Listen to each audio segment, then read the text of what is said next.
अगले टॉपिक पे आते हैं, ठीक है। Monotonicity derivative test.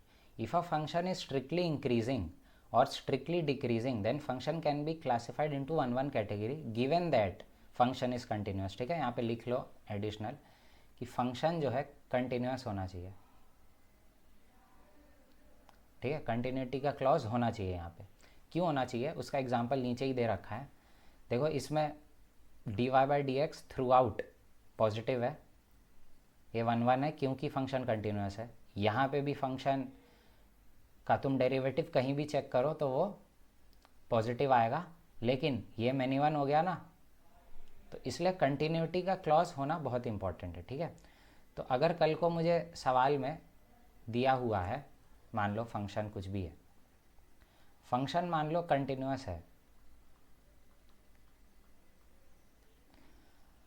और मैंने अगर शो कर दिया F dash X is equal to zero किसी भी पॉइंट पे, मान लो डोमेन ऑफ फंक्शन कुछ भी है, अल्फ़ा से गामा है, और मान लो मैंने F dash X is equal to zero show कर दिया एक पर्टिकुलर एक्स के लिए, for X is equal to beta, ठीक है, such that beta lie in domain. ठीक है, मान लो बीटा मेरा कोई डोमेन का पॉइंट है और मैंने उस पर शो कर दिया कि एफ डैश एक्स ज़ीरो है, तो मैं कह सकता हूँ कि वो फंक्शन मैनी वन होगा। ठीक है, कैसे मैं तुम्हें बताता हूँ। मान लो अल्फ़ा से गामा ये हमारा फंक्शन है और बीटा कहीं यहाँ पे, मैंने बीटा पे शो कर दिया कि डेरिवेटिव जो है वो ज़ीरो हो रहा है, तो मान लो फंक्शन कुछ ऐसा आ रहा था, ऐसा उठता हुआ आ रहा था और फिर यहाँ पे डेरिवेटिव ज़ीरो हो गया। ठीक है, अब यहाँ पे दो चीज़ें हैं, या तो ग्राफ ऐसा चला जाएगा या ग्राफ ऐसा चला जाएगा। ठीक है, अब अगर मैं येलो वाले ग्राफ को देखूं तो इस केस में फंक्शन जो है, इस केस में फंक्शन 1 हो जाएगा और इस केस में फंक्शन मैनी वन हो जाएगा। तो आपको कभी भी एफ एक्स कंटिन्यूस दिया है तो आप सबसे पहले आप एफ डैश एक्स निकालो, अगर वो ज़ीरो हो रहा है तो उसके बाद आप एफ डैश एक्स का साइन स्कीम चेक किया करो। जैसे एफ डैश एक्स भी तो एक फंक्शन ही होगा, तो उसका साइन स्कीम चेक करो कहाँ कहाँ ज़ीरो हो रहा है ना। तो देखो बीटा की अगर आप राइट साइड जाओगे, तो अभी येलो वाले का मैं बात कर रहा हूँ, तो एफ डैश एक्स पॉजिटिव है, और बीटा के लेफ्ट साइड जाओगे तब भी एफ डैश एक्स पॉजिटिव है, क्योंकि दोनों कंडीशन में फंक्शन जो है वो इंक्रीजिंग ही है ना। वो पॉइंट जहाँ पे एफ डैश एक्स ज़ीरो तो हो जाता है, लेकिन वो साइन स्कीम चेंज नहीं करता, उस पॉइंट को बोला जाता है पॉइंट ऑफ इन्फ्लेक्शन। ठीक है, अच्छा, तो और मान लो अगर बीटा के राइट साइड ये नेगेटिव हो जाता, मतलब फंक्शन घटना चालू हो जाता है इस केस में, तब आप कह सकते थे मैनी वन है।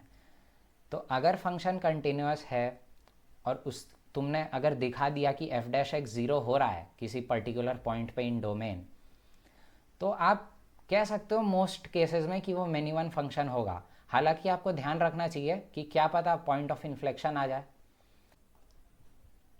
ठीक है, तो यहाँ पे नोट में आप देख सकते हैं D Y by D X is equal to zero holds only for a particular X but not for an interval.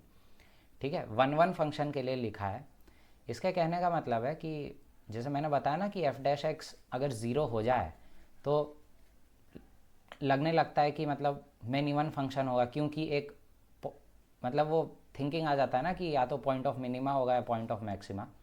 तो ऐसे कई फंक्शन आपको देखने मिलेंगे जिसमें D Y by D X जो है वो ज़ीरो तो होगा, लेकिन ज़रूरी नहीं है कि फंक्शन मैनी वन हो जाए। उसी को अभी मैंने समझाया पॉइंट ऑफ इन्फ्लेक्शन। जैसे मान लो आप फंक्शन मान लो एक्स प्लस साइन एक्स मान लो, ठीक है, तो इसका जब एफ डैश एक्स आप करते हो ना तो 1 प्लस कॉस एक्स बनता है। तो 1 प्लस कॉस एक्स ज़ीरो आएगा लेकिन कुछ कुछ पॉइंट्स पे आएगा। ठीक है, तो इसका जब आप ग्राफ देखोगे ना तो ग्राफ इसका कुछ ऐसा देखने को मिलता है, ऐसा।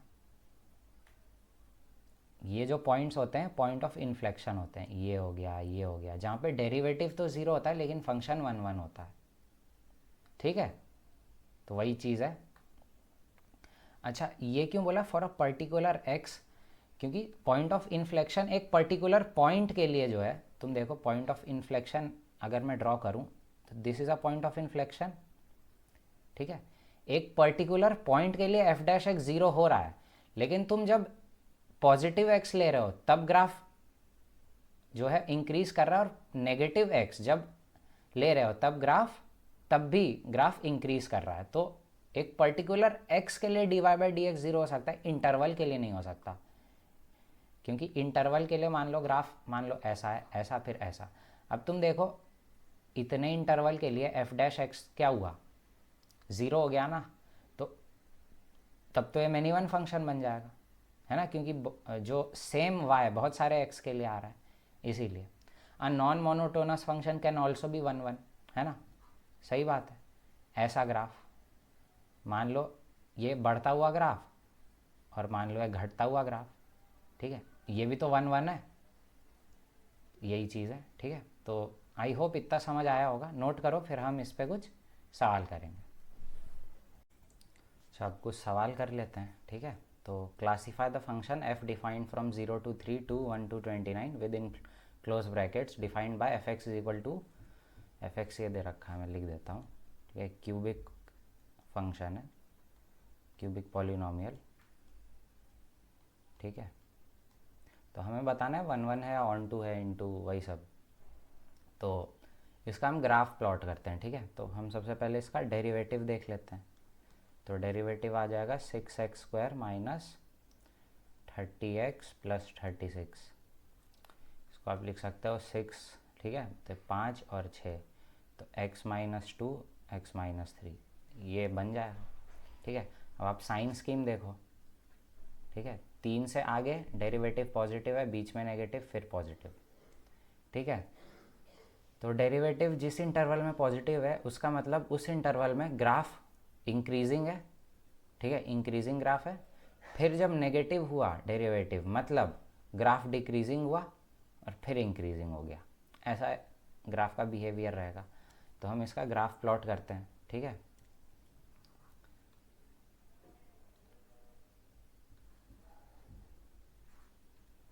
ठीक है, यहाँ पे कहीं मैं मान लेता हूँ 2 रहा होगा, यहाँ पे 3, ठीक है। अब 0 से 2 में ग्राफ जो है इंक्रीजिंग है, तो 0 पे अगर आप फंक्शन का वैल्यू देखोगे तो 0 पे फंक्शन का वैल्यू 1 होगा, तो मैं यहाँ पे कहीं 1 मार्क कर देता हूँ, ठीक है।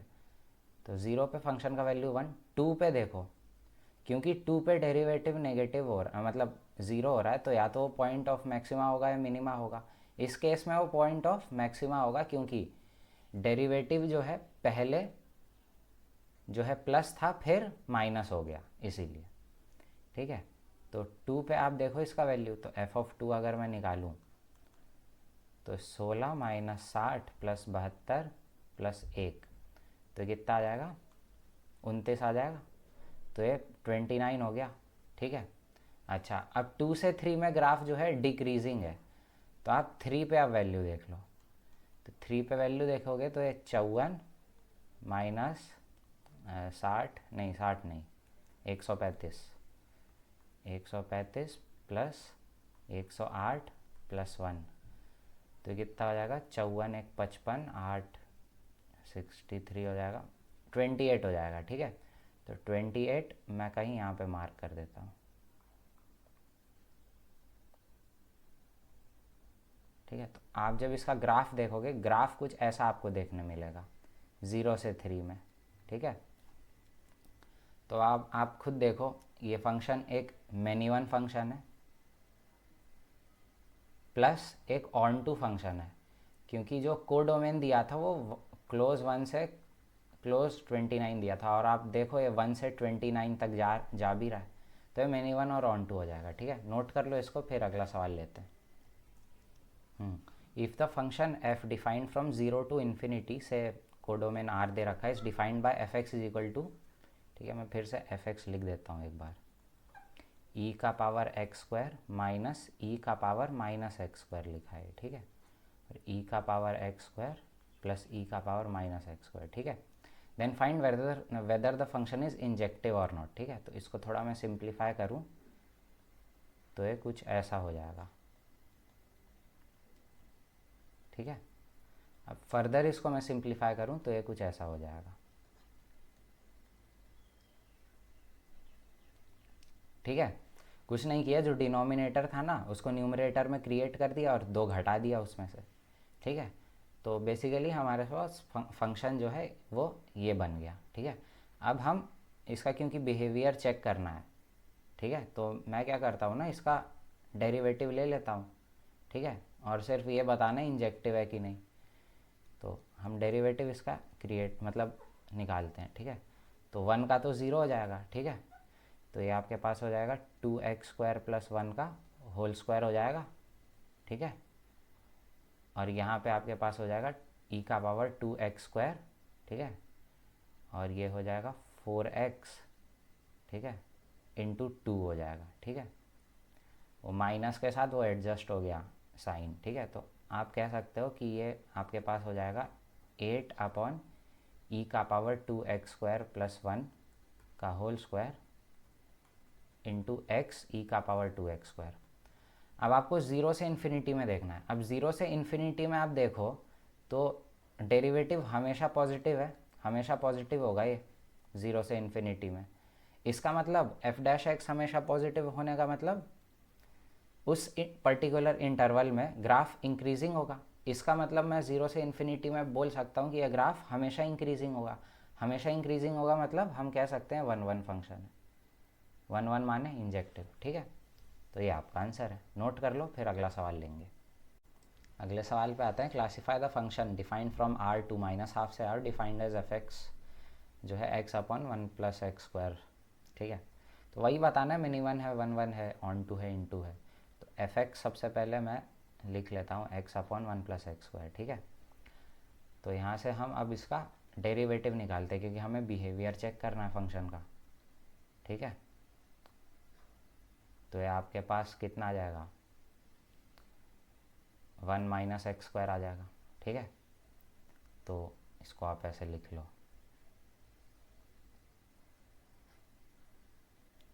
ठीक है। अब इसका साइन स्कीम देख लो। तो ये -1 है, ये 1 है, यहाँ पे नेगेटिव पॉजिटिव नेगेटिव, मतलब -1 से कम x के लिए फंक्शन जो है वो डिक्रीजिंग होगा, -1 से 1 में इंक्रीजिंग होगा और 1 से इन्फिनिटी फिर डिक्रीजिंग होगा। तो अगर मैं इसका ग्राफ प्लॉट करना चाहूँ तो कुछ ऐसा मिलेगा ग्राफ,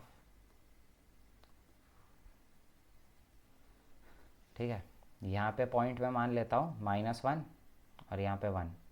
-1 पे आप वैल्यू देखो, इसका -½ हो रहा है, ठीक है। इसको मैं -½ नाम दे रहा हूँ और 1 पे वैल्यू ½ हो रहा है, तो ये पॉइंट ½ हो गया, ठीक है। अब आप देखो, जब आप -∞ रखते हो ना इसमें, तो ये 0 को टेंड करता है और -∞ से -1 में एक डिक्रीजिंग ग्राफ है, तो ग्राफ कुछ ऐसा आएगा, ऐसा घटता हुआ, ठीक है। फिर -1 से 1 में इंक्रीज़ करने लग जाएगा, इंक्रीज़ कर रहा है, देखो इंक्रीज़ किया किया किया किया, ठीक है। अब 1 से इन्फिनिटी में फिर डिक्रीज़ करेगा, तो ये डिक्रीज़ करने लग गया, तो ये आपका ग्राफ हो गया। अब आप ग्राफ से बता सकते हो कि ये एक मिनी 1 फंक्शन होगा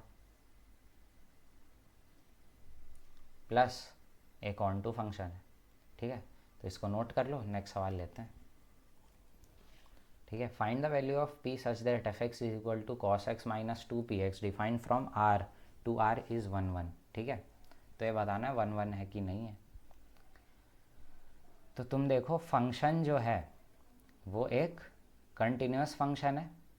अब अगर मुझे 1 1 बनाना है इसको, तो या तो ये जो डोमेन दिया है हमें, या तो उस डोमेन में एक कंटिन्यूसली इंक्रीजिंग होगा या डिक्रीजिंग, कहने का मतलब मोनोटोनिक, है ना। तो अगर मैं इसका डेरिवेटिव निकालूं, जो कि इस केस में -sin x -2px है, -2p है, और इस डेरिवेटिव को मैं मोनोटोनिक शो कर दूं, मतलब थ्रू आउट पॉजिटिव या थ्रू आउट नेगेटिव शो कर दूं विद इन r, तो उससे साबित हो जाएगा कि एक 1 1 फंक्शन है, ठीक है। तो मैं एक पहला केस लेता हूँ जब फंक्शन जो है वो हमेशा इंक्रीज करे, ठीक है,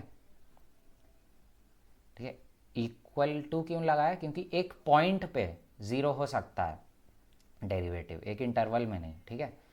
तो यहाँ से आपको मिलेगा कि p जो है माइनस साइन एक्स अपॉन 2 से कम हो, ठीक है। अब माइनस साइन एक्स अपॉन 2 से कम हो, p जो है माइनस साइन एक्स अपॉन 2 से कम है, मतलब p जो है इसके लीस्ट वैल्यू से भी कम होगा। तो माइनस साइन एक्स अपॉन 2 का लीस्ट वैल्यू क्या होगा, माइनस हाफ होगा। तो यहाँ से आप कह सकते हो ये माइनस हाफ से कम होगा, ठीक है। अब दूसरा केस कि ये हमेशा डिक्रीज़ करेगा ग्राफ, डिक्रीज़ इस केस में करेगा, है ना। तो यहाँ से आपको मिलेगा ये चीज़ माइनस साइन एक्स अपॉन 2, ठीक है, से बड़ा। अब देखो p अगर माइनस साइन एक्स अपॉन 2 से बड़ा है, मतलब ये इसके मैक्सिमम वैल्यू से भी बड़ा होना चाहिए। तो इसका मैक्सिमम वैल्यू कितना होगा, हाफ होगा। तो इसका और इसका भी यूनियन ले लो, यही आपका आंसर हो जाएगा। तो p आप अगर फाइनली लिखो तो आपको ये देखने मिलेगा, ठीक है। यही आपका आंसर है, नोट कर लो इसको, फिर अगला सवाल लेंगे। अगले सवाल पे आते हैं। Classify the function defined from R to R defined by F x is equal to mod X into X minus sine X, ठीक है। तो फंक्शन को पहले मैं ना पॉजिटिव एक्स के लिए एनालिसिस में कर लेता हूँ, ठीक है।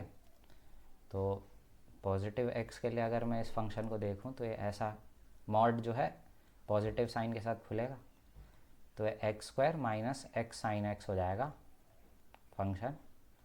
ऑब्वियसली एक्स जो है 0 या 0 से बड़ा होना चाहिए, ठीक है। तो एफ डैश एक्स अगर मैं इसका निकालूँ तो 2x माइनस एक्स, सॉरी यहाँ पे cos x आएगा,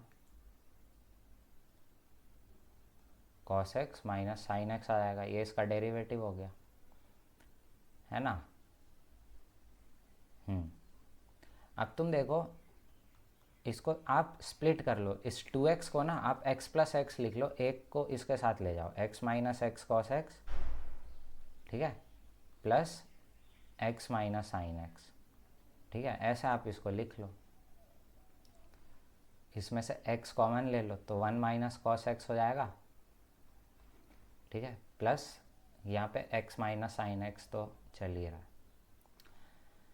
अब यहाँ पे आपको पता होना चाहिए x और साइन एक्स का ग्राफ। तो आप जब देखते हो ना साइन एक्स का ग्राफ तो कुछ ऐसा होता है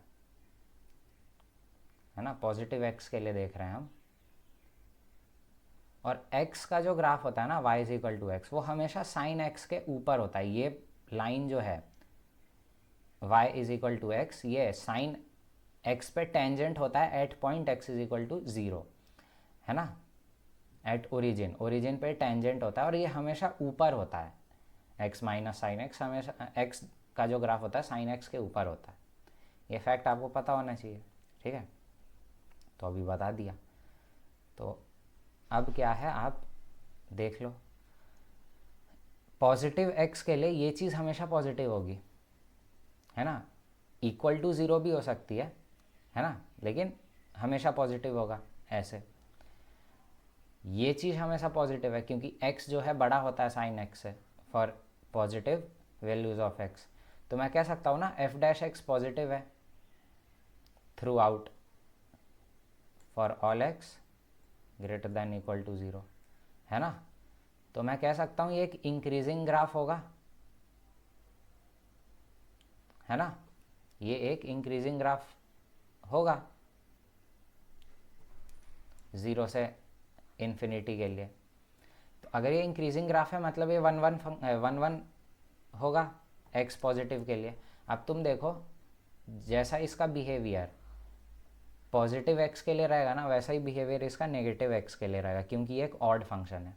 अच्छा, ऑड फंक्शन क्या होता है, हालांकि आगे आएगा लेकिन मैं यहाँ पे बता रहा हूँ आपको। ऑड फंक्शन वो होता है ना जिसमें आप x के जगह माइनस एक्स रखो ना तो वो माइनस एफ एक्स रिटर्न करके देता है। जिसमें जैसे अगर मैं कहूँ कि x में यहाँ पे आप माइनस एक्स रख दो, तो माइनस एक्स रखोगे आप तो f ऑफ माइनस एक्स क्या होगा, माइनस एक्स का मॉड को मैं मॉड एक्स लिख सकता हूँ और इसको मैं लिख दूंगा साइन एक्स माइनस एक्स, ठीक है। अब आप देखो ये चीज़ माइनस एफ एक्स ही तो लिखा है, तो एक ऑड फंक्शन है। अच्छा, ऑड फंक्शन में क्या होता है, जैसे मैंने ये तो प्रूफ कर दिया ना कि ये एक 1 1 फंक्शन है for all x, for all positive x. तो अगर मैं इसका रफ ग्राफ कुछ भी बनाऊँ तो ऐसा कुछ भी बना दो, ऐसा कुछ ग्राफ रहा होगा इसका। ठीक है, अब तुम देखो ये एक पॉइंट है x1, ठीक है, और ये पॉइंट है y1। इसको मैं बोल देता हूँ x2 और इसको मैं बोल देता हूँ y2। ठीक है, अब तुम देखो fx क्या दे रखा है, mod x minus sine x दे रखा है। ठीक है, मैं इसमें x1 डालता हूँ। x1 अगर मैं डालूँ तो f ऑफ x1 अगर मैं डालूँ तो मुझे y1 मिलेगा, है ना, y1 इज इक्वल टू, और x1 ऑब्वियसली पॉजिटिव है तो ये x1 हो जाएगा और ये हो जाएगा x1 माइनस साइन x1। ठीक है, अब मैं f ऑफ माइनस x1 रखता हूँ तो मुझे कुछ y1 पता नहीं क्या मिलेगा, कुछ तो मिलेगा। ठीक है, इसको मैं x1 ही लिख सकता हूँ क्योंकि mod of minus x1 is x1। ठीक है, और ये चीज़ आपके पास क्या हो जाएगा, आप x माइनस x1 अगर रखोगे तो ये जो ब्रैकेट के अंदर है वो ऐसा दिखेगा, minus x1 plus sign x1। तो ये एक तरह से साइन x1 माइनस x1 हो जाएगा, है ना। ये तो एक तरीके से क्या है, minus x1 is equal to कुछ रहा होगा, ये चीज़ लिखा है माइनस ऑफ fx1 और minus of x1 is minus y1। मतलब जब तुम माइनस x1 पॉइंट रखोगे तो तुमको माइनस y1 पॉइंट मिलेगा, ये पॉइंट। और जब x2 रखोगे माइनस x2 तो तुमको माइनस y2 मिलेगा।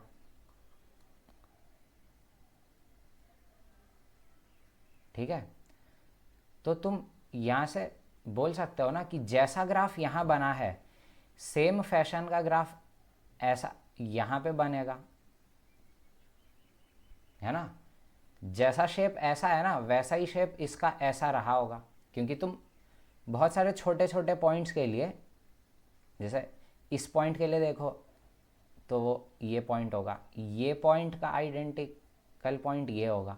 तो अब जब तुम सभी पॉइंट को जोड़ोगे तो जैसा शेप तुमको यहाँ मिलेगा ना वैसा ही शेप यहाँ तुमको मिलेगा, इसी को ऑड फंक्शन बोलते हैं। और क्योंकि 0 से इन्फिनिटी में ये एक 1 1 फंक्शन है तो माइनस इन्फिनिटी से 0 में भी 1 1 फंक्शन होगा, क्योंकि एक ऑड फंक्शन है, ऑड फंक्शन का प्रॉपर्टी होता है। तो यहाँ से तुम कह सकते हो कि ये एक 1 1 फंक्शन होगा और ऑन टू फंक्शन भी होगा। ऑन टू क्यों होगा, क्योंकि x is equal to infinity पे इन्फिनिटी जा रहा है और x is equal to minus infinity पे माइनस इन्फिनिटी को टेंड करेगा, तो 1 1 ऑन टू हो गया। तो इसको नोट करो, फिर अगला सवाल लेते हैं। अगले सवाल पे आते हैं। Classify the function defined from R to R defined by F X. ये दे रखा है ln of x plus 1 by X plus 1 plus X square का अंडर रूट। ठीक है, तो अभी हमें बताना है फंक्शन 1 1 है, मैनी 1 है, ऑन टू इंटू। ठीक है, तो सबसे पहले तो आप इसका वो निकाल लो, डेरिवेटिव देख लो। तो डेरिवेटिव देखोगे आप इसका तो x plus 1 plus X square, ये तो डिनोमिनेटर में आ जाएगा।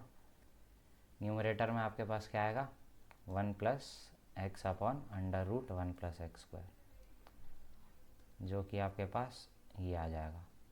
अब ये चीज़ हमेशा पॉजिटिव है, मतलब f(x) जो है वो इंक्रीजिंग फंक्शन है, और क्योंकि f(x) कंटिन्यूस है, कंटिन्यूस फंक्शन है और इंक्रीजिंग भी है, तो आप यहाँ से डायरेक्टली कह सकते हो 1 1 फंक्शन होगा। ठीक है, अब हमें देखना है ऑन टू है या इनटू है। ठीक है, ऑन टू इनटू देखने के लिए हमें फंक्शन का वो देखना पड़ेगा, रेंज। ठीक है, तो रेंज इसका देख लो। तो रेंज निकालने के लिए सबसे पहले मैं अंदर जो फंक्शन दे रखा है मैं उसको g(x) नाम दे रहा हूँ, x plus 1 by X square, इसका रेंज में निकालने की कोशिश करता हूँ। तो इसका रेंज निकालना है तो मुझे डेरिवेटिव का बिहेवियर चेक करना पड़ेगा, जो कि होगा ये। अब ये चीज़ रहेगा 1 प्लस एक्स स्क्वायर का under root plus X upon, ठीक है, ये चीज़ हमेशा पॉजिटिव है। देखो पॉजिटिव एक्स के लिए तो दिख रहा है कि यह चीज़ पॉजिटिव है, नेगेटिव एक्स के लिए क्यों पॉजिटिव है मैं बताता हूँ।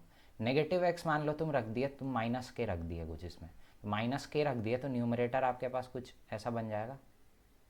न्यूमरेटर का बात कर रहा हूँ, ठीक है, न्यूमरेटर आपके पास ऐसा बन जाएगा। अब आप देखो माइनस के, जो भी अंडर रूट 1+k² होगा ये हमेशा मॉड के से बड़ा होगा ना। मैग्नीट्यूड तो 1+k² के अंडर रूट का बड़ा ही होता है मॉड के से।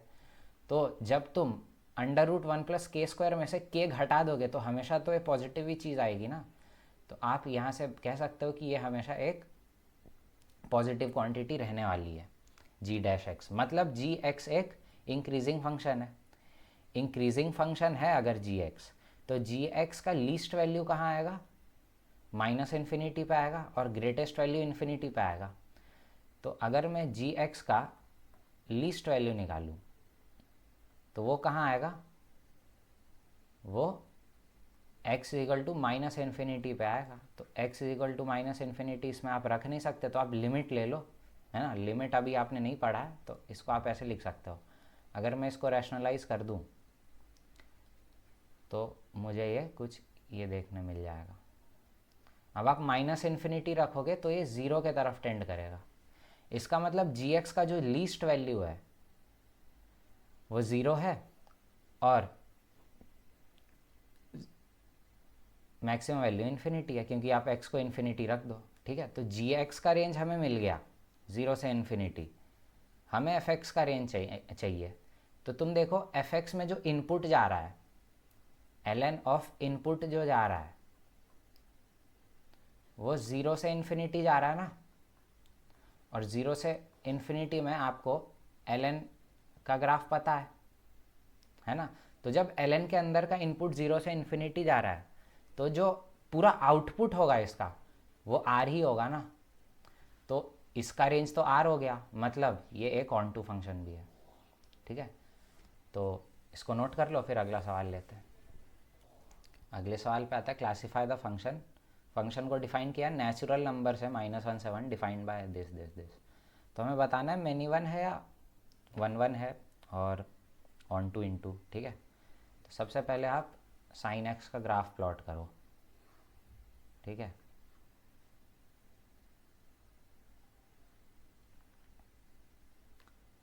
ये हमारा sin x का ग्राफ आ गया, ठीक है, ये 1।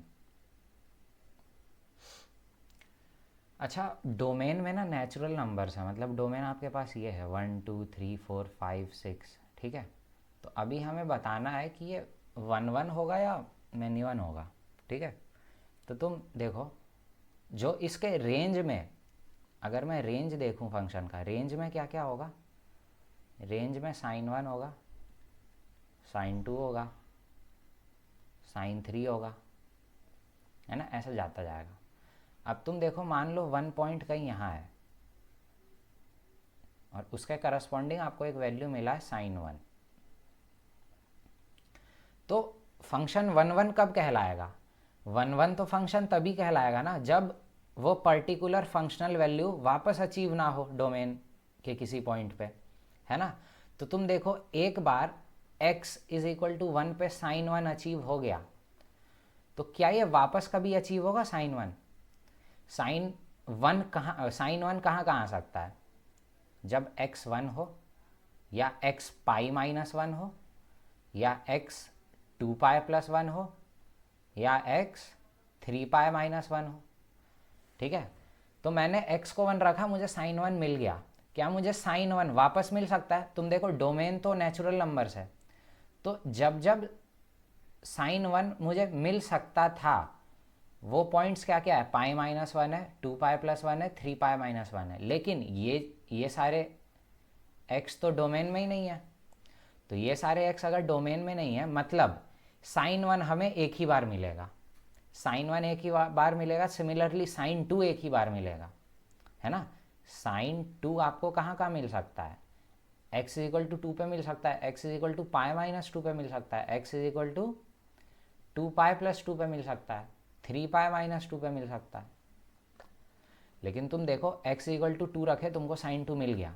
अब वापस साइन 2 कभी नहीं मिलेगा, क्योंकि अगर वापस साइन 2 चाहिए तो तुम्हें x को ये रखना पड़ेगा, ये 3, ये इसके आगे, और ये चीज़ें डोमेन में है नहीं, तो साइन 2 भी तुमको एक ही बार मिलेगा, साइन 2 एक ही बार मिलेगा, साइन 3 एक ही बार मिलेगा। तो रेंज के जो भी चीज़ें हैं ना वो आपको एक ही बार मिलेगा, ठीक है। तो आप इसको कह सकते हो 1 1 फंक्शन है, ठीक है, 1 1 फंक्शन।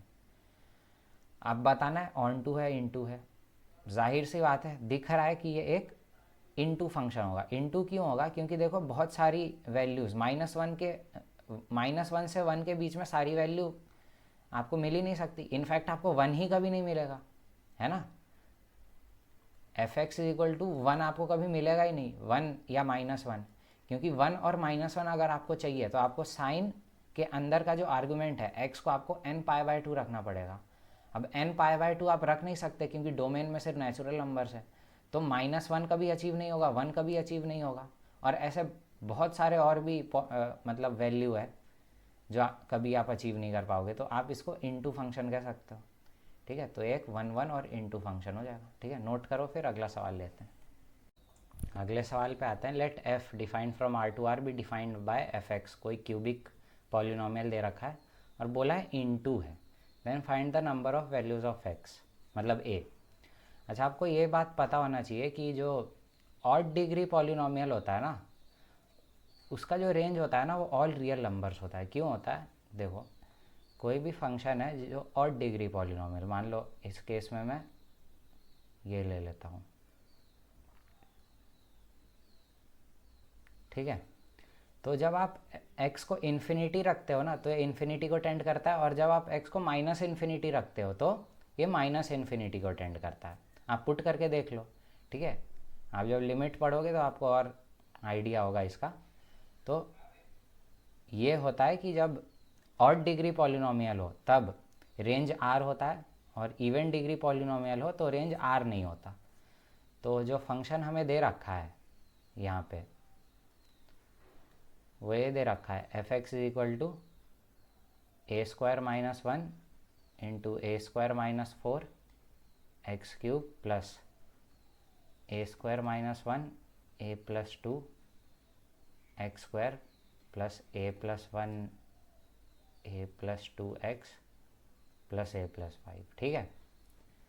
अब ये x में एक क्यूबिक पॉलिनोमियल है। अब अगर इसका रेंज मुझे r नहीं चाहिए, मतलब x³ का कोफिशिएंट 0 होना चाहिए, तो a is equal to 1, a is equal to -1, a is equal to 2 और a इज इक्वल टू -2 के लिए x³ का टर्म 0 हो जाएगा, ठीक है। a इज इक्वल टू 1 के लिए मैं देखता हूँ f(x) मेरे पास क्या आता है।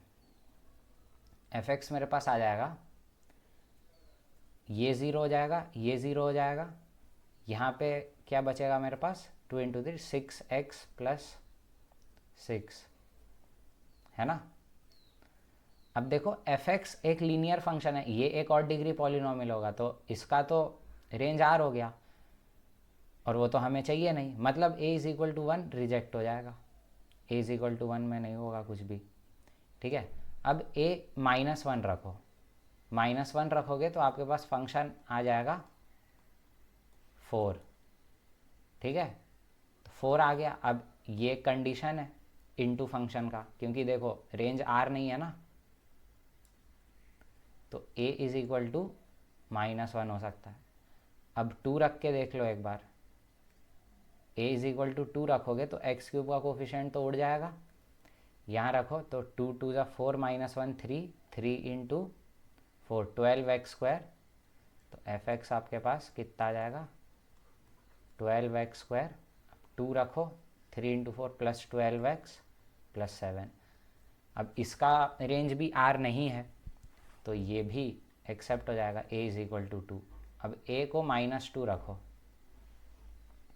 -2 रखोगे तो -2 रखोगे तो f(x) आपके पास कितना आ जाएगा, f(x) 3 आ जाएगा, तो -2 पे भी इनटू बन जाएगा। तो ये 3 वैल्यूज़ हैं, है ना। तो जो जिसके लिए f(x) जो है एक इनटू फंक्शन हो जाएगा, ठीक है। तो इसको नोट कर लो, फिर अगला सवाल लेंगे। अगले सवाल पे आते हैं। Let f r to r be defined by fx this. If fx is injective then find the number of values of a. ठीक है, fx इंजेक्टिव दे रखा है, मतलब ये फंक्शन या तो थ्रू आउट बढ़ता हुआ होगा या थ्रू आउट घटता हुआ ग्राफ होगा इसका. तो मैं एफ डैश एक्स निकालता हूँ. एफ डैश एक्स अगर आप निकालें तो आपके पास ये मिलेगा.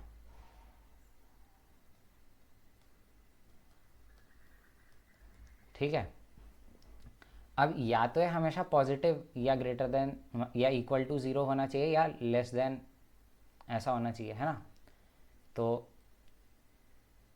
मैं क्या करता हूँ, अब इस पर कंडीशन लगाना चालू करता हूँ. जैसे कंडीशन क्या है कि 4a minus 7 x square plus 2 times of a minus 3x plus 1, ये हमेशा पॉजिटिव या इक्वल टू ज़ीरो होना चाहिए. इसका क्या मतलब है, इसका जो डिस्क्रिमिनेंट है वो ऐसा होना चाहिए, है ना.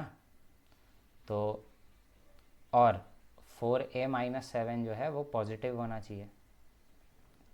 ठीक है, तो आप इसमें देख लो, d इसका नेगेटिव कर दो, तो d नेगेटिव कर दोगे तो आपके पास ऐसा बन जाएगा. ठीक है, 4 को हटा दो,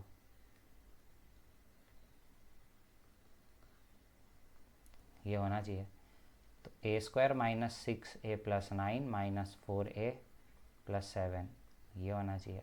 तो a square minus 10a plus 16. ठीक है, तो a आपके पास यहाँ से आ गया 2 से 8 आ गया. ठीक है, और 4a माइनस 7 जो है वो पॉजिटिव होना चाहिए था. तो 4a माइनस 7 पॉजिटिव अगर होगा तो यहाँ से हमारे पास क्या आ जाएगा, a जो है 7/4 से बड़ा हो, है ना. तो आप इसका और इसका जब यूनियन लोगे, इसका और इसका यूनियन लोगे तो आपको यही मिल जाएगा वापस. तो a का वैल्यू 2 से 8 आ गया. ठीक है, अच्छा अब एक और कंडीशन कि इसका ग्राफ जो है वो घटता हुआ बने. ठीक है, घटता हुआ अगर इसका ग्राफ बनेगा तो अगेन जो ये फंक्शन में एफ डैश एक्स फिर से लिख देता हूँ, 4a minus 7x square minus 2 यही था ना, प्लस 2 था.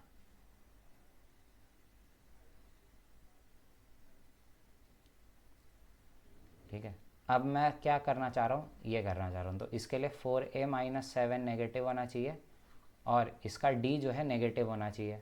तो d नेगेटिव के लिए तो a मेरे पास ये आ ही गया. ठीक है, और a जो है 7/4 से कम होना चाहिए. अब 7/4 से कम होना चाहिए, ठीक है, और इसमें भी होना चाहिए. तो इसका तो कोई भी इंटरसेक्शन आया नहीं, है ना. तो यहाँ से आपको 5 मिल जाएगा. ठीक है, तो अब आप इस कंडीशन का और इस कंडीशन का यूनियन ले लो तो आपके पास a जो है, जो यहाँ से a आएगा, a आपको 2 से 8 मिल जाएगा. यही आपका आंसर है. नोट करो इसको, अगला सवाल लेंगे.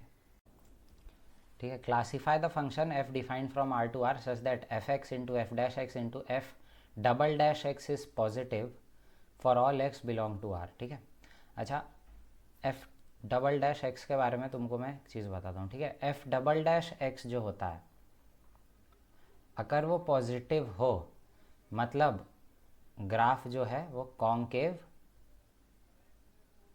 अप होता है, मतलब ग्राफ कुछ ऐसा बनता है ऊपर की तरफ या ऐसा. ठीक है, ऐसा.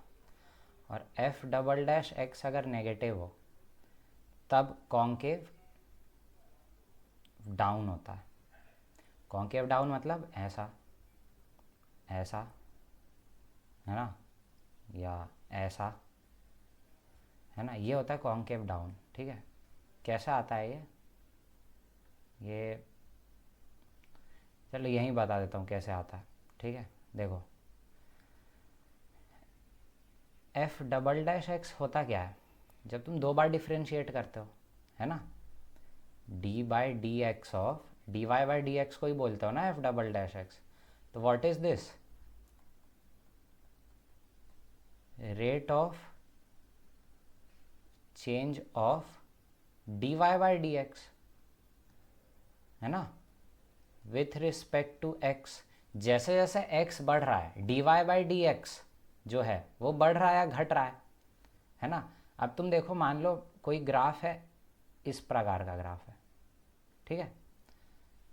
अब तुम देखो इस पे अगर तुम टेंजेंट ड्रॉ करो, टेंजेंट ही तो होता है ना dy बाई डी एक्स, तो तुम देखो अभी टेंजेंट ऐसा है, ठीक है, मान लो ये टेंजेंट है, अभी टेंजेंट ऐसा है। जब तुम x को बढ़ाओगे टेंजेंट ऐसा हो जाएगा। तो तुम देखो जैसे जैसे तुम x को बढ़ाते जाओगे, जैसे जैसे तुम ग्राफ के राइट साइड जाओगे, टेंजेंट ऐसा था, फिर टेंजेंट ऐसा हो जाएगा, फिर ऐसा हो जाएगा। मतलब जो ये एंगल होता है ये धीमे धीमे घट रहा है, एंगल घट रहा है, मतलब टेन थीटा जिसको तुम स्लोप बोलते हो वो घट रहा है। और स्लोप घट रहा है मतलब रेट क्या है change of D Y by D X का, ये नेगेटिव हो जाएगा ना क्योंकि घट रहा है। इसका मतलब एफ डबल डैश एक्स जब जब नेगेटिव होगा ग्राफ ऐसा कुछ बनेगा, इसी को तो बोलते हैं कॉन्केव डाउन। सेम चीज़ तुम कॉन्केव अप के लिए देख सकते हो, है ना। कॉन्केव अप ऐसा होता है ना। अब तुम देखो पहले ऐसा था टेंजेंट, फिर तुम थोड़ा आगे गए तो टेंजेंट ऐसा बन गया। तो तुम देख पा रहे हो ना, पहले एंगल ये था, फिर एंगल बढ़ गया, तो एंगल बढ़ रहा है मतलब टेन थीटा बढ़ रहा है ना। मतलब rate of change of D Y by D X क्या है, पॉजिटिव हुआ ना क्योंकि बढ़ रहा है। तो पॉजिटिव के लिए एफ डबल डैश एक्स क्या होगा, रेट पॉजिटिव है तो F double dash x positive होगा। तो ऐसे तुम समझ सकते हो, ठीक है। अब हम आ जाते हैं सवाल पे। तो सवाल क्या बोल रहा है कि ये चीज़ पॉजिटिव है, ठीक है। तो यहाँ पे मैं लिख लेता हूँ कि f x, F dash x और एफ डबल डैश एक्स। अब जो प्रोडक्ट है वो पॉजिटिव आ रहा है, तो पॉजिटिव कैसे आ सकता है, या तो तीनों चीज़ पॉजिटिव हो, ठीक है, या एक चीज़ पॉजिटिव हो दो चीज़ नेगेटिव हो, है ना। उसमें आपका केस वेस बनेगा थोड़ा सा ज़्यादा, है ना। तो अभी मैं केस वन लेके चल रहा हूँ कि एफ एक्स पॉजिटिव है थ्रू आउट आर, है ना, for all x belong to R बोला कि एक्स पॉजिटिव है for all x belong to R. F dash x positive है मतलब ग्राफ इंक्रीजिंग है, और ग्राफ जो है वो क्या है, कॉन्केव अप है। तो मैं कह सकता हूँ ना ग्राफ कुछ ऐसा रहा, ऐसा पॉसिबल है ग्राफ, ठीक है। ऐसा ग्राफ पॉसिबल है। देखो एफ एक्स भी हमेशा पॉजिटिव है, एफ डैश एक्स पॉजिटिव है और एफ डबल डैश एक्स भी पॉजिटिव है, तो ऐसा ग्राफ पॉसिबल है, ठीक है। तो ये कंडीशन हमारा ट्रू हो गया, ठीक है। अब सेकंड केस पे आते हैं, क्या सेकंड केस पॉसिबल है। तो सेकंड केस कह रहा है कि एफ एक्स तो पॉजिटिव होना चाहिए, एफ डैश एक्स नेगेटिव होना चाहिए और F double dash x negative होना चाहिए, मतलब कॉन्केव डाउन ग्राफ बनना चाहिए। अच्छा, एफ एक्स पॉजिटिव है मतलब एक्स एक्सिस के ऊपर ही ग्राफ बनेगा और घटता हुआ ग्राफ बनेगा। तो तुम कह सकते हो ना ग्राफ कुछ ऐसा रहा होगा, ऐसा, है ना।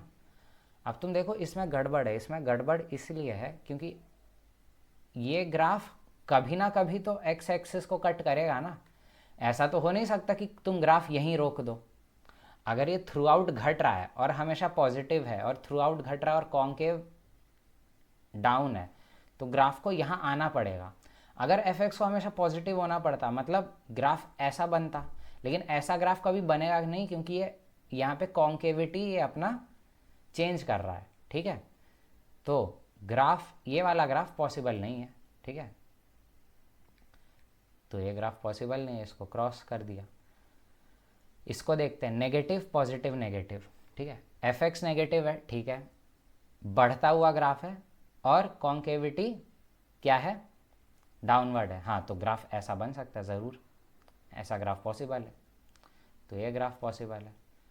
और फोर्थ केस कि एफ एक्स जो है नेगेटिव है और घट रहा है और कॉन्केविटी अपवर्ड है, तो अगेन ऐसा ग्राफ, अब ऐसा ग्राफ बन नहीं सकता कि मैं कभी ना कभी हमेशा कट तो करेगा एक्स एक्सिस को, तो ये ग्राफ पॉसिबल नहीं है, ठीक है, आपके दो ही केस पॉसिबल है ना। पहले केस में ग्राफ ऐसा बन सकता है, दूसरे केस में ग्राफ ऐसा बन सकता है, और दोनों ही केस में तुम देखो इनटू फंक्शन होगा और 1 1 फंक्शन होगा। तो यही आपका आंसर है, इनटू और 1 1। ठीक है, नोट कर लो इसको, नेक्स्ट सवाल लेंगे।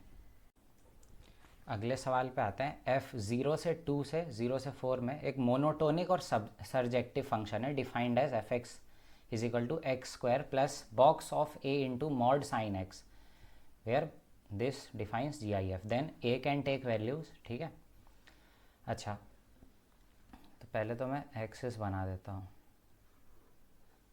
ठीक है, 0 से 2 में 0 यहाँ पे, 2 यहाँ पे, ठीक है, और 4 यहाँ पे, ये मान लो y इज इक्वल टू 4 वाला लाइन है।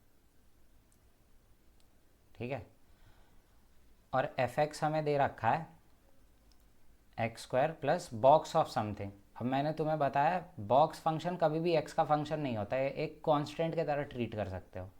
ठीक है, हालांकि यहाँ पे मैं अभी लिख देता हूँ इसको। ठीक है, अच्छा अब मोनोटोनिक है और सरजेक्टिव है। मोनोटोनिक मतलब थ्रू आउट बढ़ता जा रहा है, और सरजेक्टिव मतलब ऑन टू, है ना। तो इसने बोला है 0 पे वैल्यू देखो फंक्शन का 0 आ रहा है, ठीक है, और 2 पे कुछ वैल्यू आएगा। ठीक है, अच्छा मैंने मान लिया ये जो बॉक्स फंक्शन है कहीं ना कहीं डेफिनेशन तो चेंज करेगा ना। मान लो कोई पॉइंट है x1, मान लो x1 के लेफ्ट हैंड नेबरहुड में x1 माइनस डेल्टा में, मान लो x इजिकल टू x1 पे बॉक्स फंक्शन का वैल्यू है, जो बॉक्स के अंदर है कुछ k1 आ रहा है, और उसके लेफ्ट नेबरहुड में k1 माइनस 1 आ रहा है और k1 प्लस 1 आ रहा है उसके राइट नेबरहुड में, जब आप x1 प्लस डेल्टा रख रहे हो, है ना। कहीं ना कहीं तो डेफिनेशन चेंज करेगा ना। मैंने मान लिया x1 पे डेफिनेशन चेंज कर रहा है और x1 कहीं यहाँ है।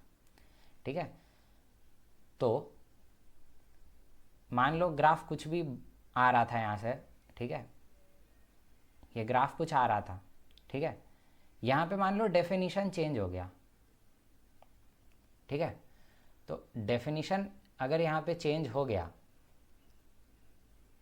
तो या तो ग्राफ यहाँ से कंटिन्यू किया होगा या यहाँ से कंटिन्यू किया होगा, या कंटिन्यूस फंक्शन भी हो सकता है। ठीक है, मुझे नहीं पता।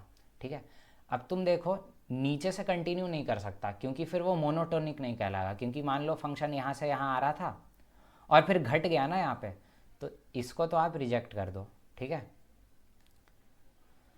बचा ये वाला केस। अब ये वाला केस भी एक्सेप्टेबल नहीं है। क्यों नहीं है? क्योंकि देखो अगर ग्राफ ब्रेक होके ऊपर से थोड़ा चालू हो गया ना तो सरजेक्टिव फंक्शन नहीं बचेगा, क्योंकि y की ये सारी वैल्यूज़, इतनी जो वैल्यूज़ है जो मिसिंग है, ये सारी मिसिंग वैल्यूज़ हो जाएंगी ना, तो सरजेक्टिव फंक्शन नहीं बचेगा ये। इसीलिए ये केस भी गया।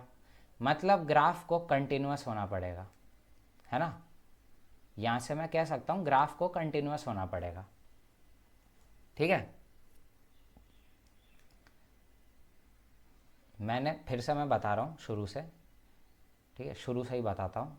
मैंने मान लिया फंक्शन ये कुछ है, ठीक है, मान लो x is equal to x1 पे जो बॉक्स फंक्शन था वो कुछ k1 वैल्यू रिटर्न कर रहा था, और जैसे ही मैं x1 प्लस डेल्टा रख देता हूँ तो ये डेफिनेशन चेंज करके k1 प्लस 1 हो जाता है। मैंने मान लिया, तो ग्राफ मान लो कुछ ऐसा बना x1 तक, और क्योंकि x1 प्लस डेल्टा x1 से थोड़ी सी बड़ी वैल्यू डालने पे अगर ये डेफिनेशन चेंज कर रहा है तो ग्राफ या तो ऐसा गया होगा या ऐसा गया होगा, या हो सकता है कंटिन्यूस रहा हो। ठीक है, तो मैं केस 1 मैंने लिया कि ग्राफ नीचे चला गया। अब नीचे जा नहीं सकता क्योंकि फिर वो मोनोटोनिक बचेगा नहीं, क्योंकि पहले बढ़ रहा था फिर एकदम से घट गया, तो ये चीज़ गया। दूसरे केस में ये हो नहीं सकता क्योंकि फिर सरजेक्टिव फंक्शन नहीं बचेगा, क्योंकि ये सारे वाई अचीव नहीं होंगे, है ना। इसका मतलब ग्राफ को कंटिन्यूस होना पड़ेगा, ग्राफ कंटिन्यूस रहेगा। ग्राफ कब कंटिन्यूस रहेगा? जब ये बॉक्स एक्स अपना डेफिनेशन ही चेंज ना करे। बॉक्स एक्स अपना डेफिनेशन कभी चेंज ही ना करे, मतलब ये थ्रू आउट एक कांस्टेंट वैल्यू रहना चाहिए एक्स स्क्वायर प्लस के, ठीक है? क्योंकि ये किसी भी एक्स पे अगर डेफिनेशन चेंज कर दिया तो ग्राफ फिर कंटिन्यूस नहीं बचेगा, कंटिन्यूस फंक्शन होना चाहिए। तो मतलब ये थ्रू आउट एक पर्टिकुलर कांस्टेंट रहना चाहिए, ठीक है? और ये कांस्टेंट मुझे कैसे मिलेगा? कांस्टेंट आप देखो, ज़ीरो पे वैल्यू ज़ीरो आ रहा है, ठीक है? एफ एक्स कुछ ऐसा होना चाहिए, ज़ीरो पे वैल्यू ज़ीरो आ रहा है ना? तो एफ ज़ीरो के हो जाएगा, और के यहाँ से आप ज़ीरो बोल सकते हो, है ना? क्योंकि एफ ज़ीरो इज़ ज़ीरो, है ना? मतलब जो ए साइन एक्स का जो बॉक्स है वो ज़ीरो होना चाहिए।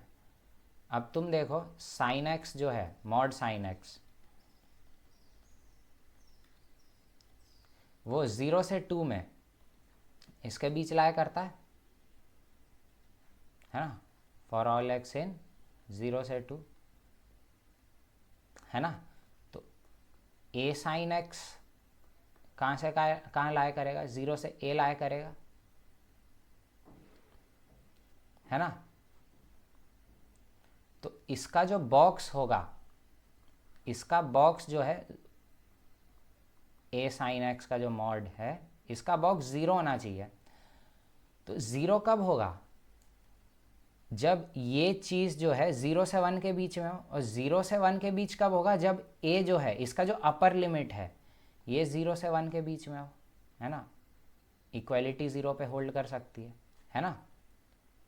ये चीज़ है, ये 0 से ए के बीच लाया कर रहा है, और ए खुद 0 से 1 के बीच लाया कर रहा है, तभी ना इसका बॉक्स 0 होगा। तो तुम यहाँ से कह सकते हो कि ए जो है वो 0 से 1 के बीच लाया कर जाएगा, ठीक है? इसको नोट कर लो। फिर नेक्स्ट सवाल लेते हैं, अगले सवाल पे आते हैं। लेट एफ आर माइनस -1 से के से डिफाइन कर रखा है, एफ एक्स ये दे रखा है, ठीक है? P greater than equal to 0 है, is onto, then find alpha plus beta if k जो है -1 से 1 के बीच में हो, और दूसरा जब के 1 से 3 में हो, ठीक है? अच्छा, फंक्शन को तुम गौर से देखो।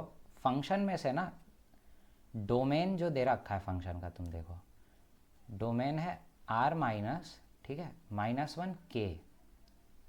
तो वहाँ पे ऑब्जर्व करो कि जो डोमेन में से 2 पॉइंट एक्सक्लूड किया गया, देखो डिनोमिनेटर उसका क्या लिखा है, x+1 और ये।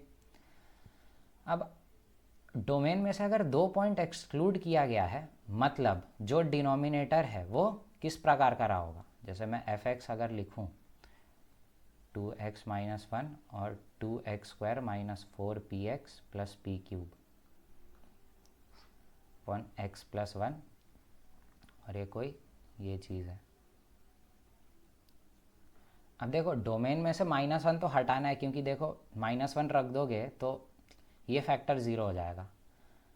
अब उसने एक और पॉइंट हटाया है, इसका मतलब ये जो क्वाड्रेटिक है ये इस फॉर्म की रही होगी, x - k का होल स्क्वायर, क्योंकि या तो इस फॉर्म की रही होगी या इस फॉर्म की रही होगी कि x+1 इंटू x - k। क्यों ऐसा मैं कह पा रहा हूँ? देखो अगर ये क्वाड्रेटिक जो है डिनोमिनेटर का, ये मान लो इस फॉर्म का होता, अलग अलग अगर इसके रूट होते, तो आपको डोमेन में से 3 पॉइंट हटाने पड़ते, लेकिन उसने तो 2 ही पॉइंट हटाए हैं। इसका मतलब या तो इस क्वाड्रेटिक के दोनों सेम रूट हो, या एक रूट -1 हो और दूसरा रूट कुछ के हो, तब तो -1 और के हटेगा। तो केस 1 ले लो कि जब x = -1 इसका रूट है, केस 1 x = -1 इसका रूट है। तो अगर इसका रूट है तो आप जब इसमें x = -1 प्लग इन करोगे तो आपको ये देखने मिलेगा, और ये तो बकवास है, तो ये तो रिजेक्ट हो गया। मतलब ये जो क्वाड्रेटिक है ज़रूर इस फॉर्म की रही होगी। इस फॉर्म का कब रहेगा? जब इसका डिस्क्रिमिनेंट क्या हो, इक्वल टू 0 हो। तो इसका डिस्क्रिमिनेंट इक्वल टू 0 कर दो, तो p² ये p² 4 आ गया। तो यहाँ से p का आपको 2 वैल्यू मिलेगा, p0 मिलेगा और p2 मिलेगा। p-2 क्यों नहीं मिलेगा? क्योंकि उसने यहाँ स्पेसिफाई कर रखा है कि p जो है वो ग्रेटर देन इक्वल टू 0 होगा। ठीक है, तो हमारे पास p 0 और 2 आ गया। ठीक है, तो मैं यहाँ पे अब केस बनाता हूँ। p0 मान लो आ गया, तो p0 आ गया तो fx आपके पास क्या आ जाएगा? 2x minus 1 into 2x² upon x plus 1 into x², है ना। p इज इक्वल टू 0 पे यही बन रहा है ना, 2x²। ठीक है, तो अगर मैं इसका डोमेन निकालूँ इस फंक्शन का, तो इसका डोमेन क्या होगा? r माइनस -1, 0, मतलब k इज इक्वल टू 0 आ गया मेरे पास, k 0 आ गया। अच्छा, रेंज क्या हो जाएगा? इसको उड़ा दो और रेंज आपके पास आ जाएगा, ये लीनियर अपॉन लीनियर बन गया ना, तो r माइनस क्या, इसका कोफिशिएंट, मतलब कोफिशिएंट का रेशियो जो कि इस केस में 4 है, और 0 पे इसका वैल्यू क्या आ रहा है? -2 आएगा। ठीक है, तो रेंज ये आ गया। तो k जब 0 है तो पहला केस है ना, पहला केस क्या दिया है? k बिलोंग टू -1 से 1, k इज इक्वल टू 0 हमने निकाला, वो इस केस में सेटिस्फाई हो रहा है। और रेंज उसने दे रखा था r माइनस अल्फ़ा बीटा, ये आ गया ना, रेंज हमारे पास आया r माइनस 4, -2। अब ये अल्फ़ा है, ये बीटा है, तो अल्फ़ा प्लस बीटा 2 आ जाएगा इस केस में। तो इस केस में अल्फ़ा प्लस बीटा आपके पास 2 आ गया। ठीक है, दूसरा केस ले लेते हैं जब p हमारे पास 2 आया था। तो p जब 2 आया था मेरे पास, तो ये कुछ ऐसा बन गया था और ये ऐसा बन जाएगा, है ना। तो अगेन इसका जब तुम डोमेन देखोगे तो डोमेन इस फंक्शन का क्या हो जाएगा? ये हो जाएगा, है ना। तो k यहाँ पे आपके पास 2 आ जाएगा और k इज इक्वल टू 2, ये केस है। ठीक है, रेंज इसका क्या आएगा? रेंज अगेन 4 हट जाएगा और इसको जब तुम कैंसिल करोगे, अब इसमें 2 रखो, तो 2 रखोगे तो नीचे 3 आएगा, ऊपर क्या आएगा? 6 आएगा, 2। ठीक है, तो इस केस में 2 आ गया, है ना। तो इस केस में अल्फ़ा प्लस बीटा आपके पास 6 आ गया। ठीक है, तो ये आपका आंसर है। ठीक है, नोट कर लो इसको, फिर अगला सवाल लेंगे। नेक्स्ट सवाल पे आते हैं। Let a function f defined from r to r be a function defined at fx को पीस वाइज डिफाइन कर रखा है। अगर फंक्शन सरजेक्टिव है, जो कि जिसको ऑन टू बोलते हैं, then find all the values of m, मतलब बेसिकली फंक्शन का रेंज हमें r शो करना है। ठीक है, तो डिफरेंट केसेस बनेंगे, m डिफरेंट वैल्यूज़ लेगा। ठीक है, मान लेता हूँ x is equal to 1 point कहीं यहाँ है। ठीक है, तो मान लिया एक case m is equal to 0। ठीक है, तो m0 के लिए फंक्शन क्या बनेगा हमारे पास? फंक्शन ये बन जाएगा x और -1। ठीक है, x less than equal to 1 और ये x ग्रेटर देन 1, है ना, 0 के लिए।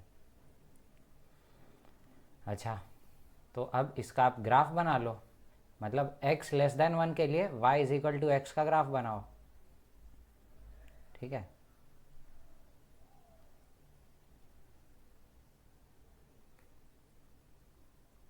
ये, और 1 से जब बढ़ाओगे x को तो ग्राफ ऐसा बन जाएगा।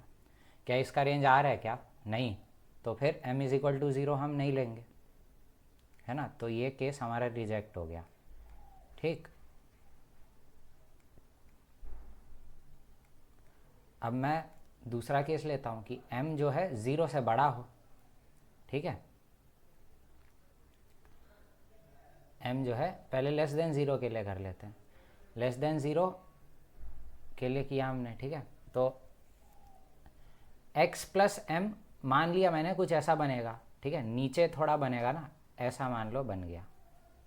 ठीक है, ये पॉइंट अपना आ गया क्या, 1 + m, ठीक है, m ऑब्वियसली लेस देन 0 है, ठीक है। अब जब x ग्रेटर देन 1 होगा तो 2mx-1 बनाना है मुझे, ठीक है। अब देखो 1 + m है, m एक नेगेटिव क्वांटिटी है, और जब मैं x = 1 यहाँ रख रहा हूँ तो मुझे 2m-1 मिल रहा है, तो ये तो ज़्यादा नेगेटिव होगा ना, तो ये ऑब्वियसली नीचे आएगा इसके, ठीक है, नीचे आएगा और घटता हुआ ग्राफ बनेगा। तो जब आप इसका ग्राफ बनाओगे तो ऐसा ये घट जाएगा, है ना। तो क्या ये इसका रेंज जो है r दिख रहा है क्या, तो इसका रेंज भी r नहीं दिख रहा, तो ये भी रिजेक्ट हो गया। तो इस केस से भी हमारे पास कुछ भी नहीं आया, ठीक है।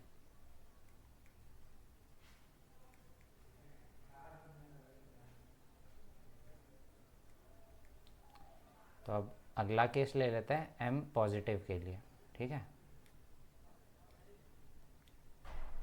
m अगर पॉजिटिव हुआ तो, अच्छा m पॉजिटिव है तो ग्राफ कुछ ऐसा बनेगा। यहाँ पे अगर मैं 1 ले लूँ तो मान लिया मैंने 1 + m कहीं यहाँ है, ठीक है, ये 1 + m है और ये 0.1 है, और ग्राफ कुछ ऐसा बना, ठीक है, x + m का ग्राफ। अच्छा, अब 2m-1 जो है,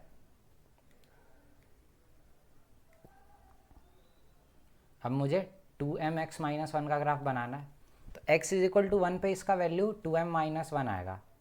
f(1) से थोड़ी सी बड़ी वैल्यू अगर डालोगे तो 2m-1।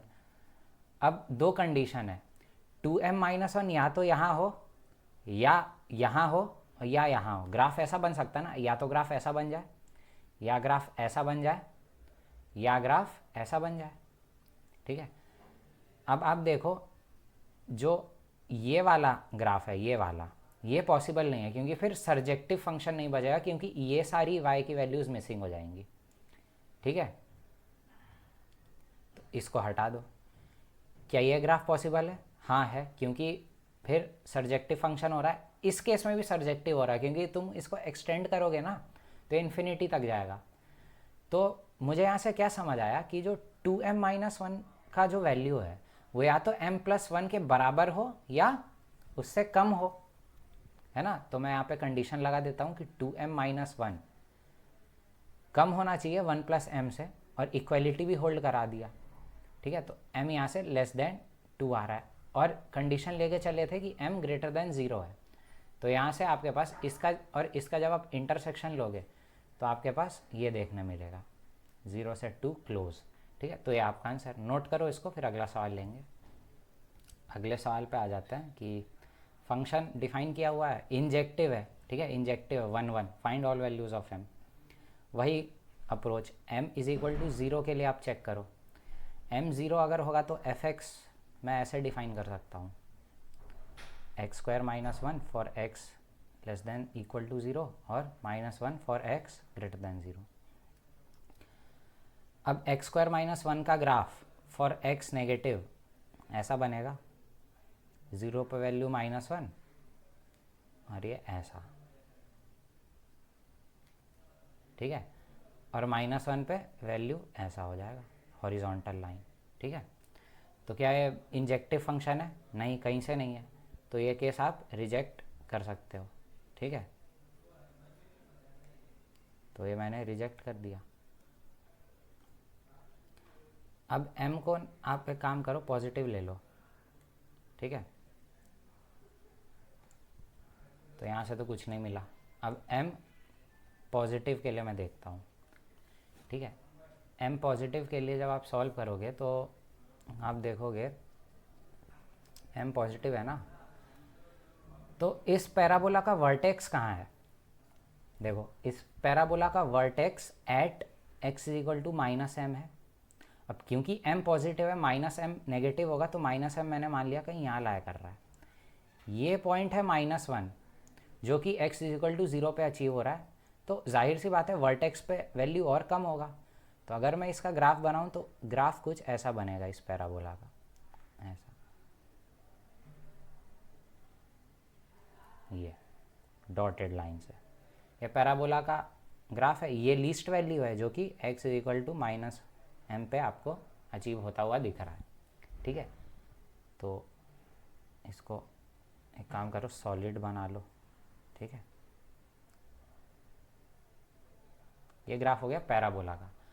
अब उसने बोला f x equal to m x minus one. ठीक है, ज़ीरो पे देखो वैल्यू -1 आ रहा है, एम एक्स क्योंकि m पॉजिटिव है तो स्लोप इसका पॉजिटिव होगा, लाइन का जो लीनियर फंक्शन है, तो ग्राफ जो है उठता हुआ बनेगा, मतलब इंक्रीजिंग ग्राफ बनेगा।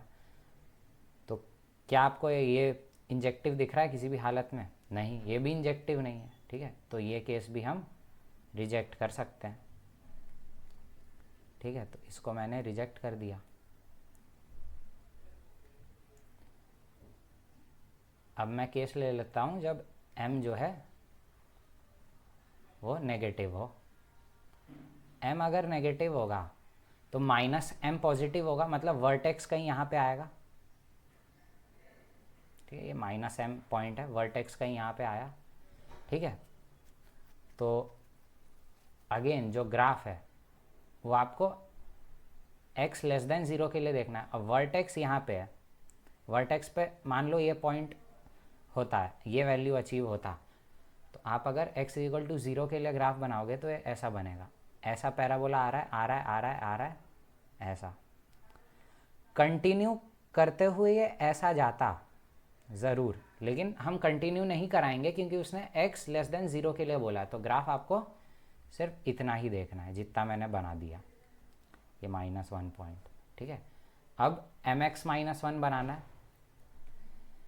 ठीक है, तो mx-1 बनाना है। -1 से तो पास होगा ही क्योंकि x को 0 रखोगे -1 आएगा। mx-1 ऐसा बनेगा घटता हुआ। ठीक है, ये स्ट्रेट लाइन है घटता हुआ, क्योंकि m नेगेटिव है तो ये घटता हुआ ग्राफ बनेगा। तो ये आपका हो गया।